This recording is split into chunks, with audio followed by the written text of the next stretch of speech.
華語上咁今日同大家介紹嘅概念咧，投資概念就係 NAV 啦，即係英文全稱就係 Net Asset Value 啦。嗱呢個概念咧 ，NAV 咧指嘅咧就係一間公司嘅淨資產價值。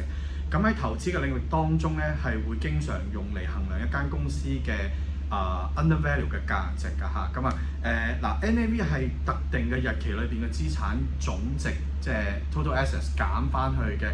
負債啦 total liabilities， 再除翻流通性股份咧得出嚟嘅數值嚟嘅。簡單地講，譬如假設一間公司嘅資產咧係500萬，咁負債100萬，咁即係淨資產就400萬啦，同埋流通股數就100萬嘅話咧，就等於咧呢間公司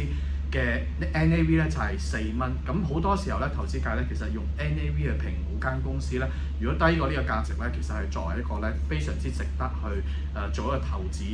資啦參考嘅價值嘅。咁另外啦，大家睇睇咧就係、譬如以阿里巴巴啦作為一個例子啦，咁大家見得到圖表當中，咁阿里巴巴嗰個總嘅資產同埋總嘅負債同埋流通股數咧，大家都可以喺即係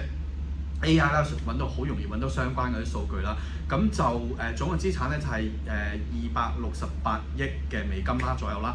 負債咧就41億左右，流通股數咧2.32嘅23萬幾股數啦。咁你一除翻出嚟咧，其實計到大概98蚊係阿里巴巴嘅 NAV 啦。咁近期阿里巴巴嘅股價大家留意到啦，咁其實咧最低位大約去到咧係90蚊左右嘅水平啦。咁如果你98至90蚊當中間嘅位置，95蚊咧，其實你買入當時咧阿里巴巴呢隻股票嘅話咧，咁其實大家都見到啦近期咧其實120蚊高位咧，其實可以獲利咧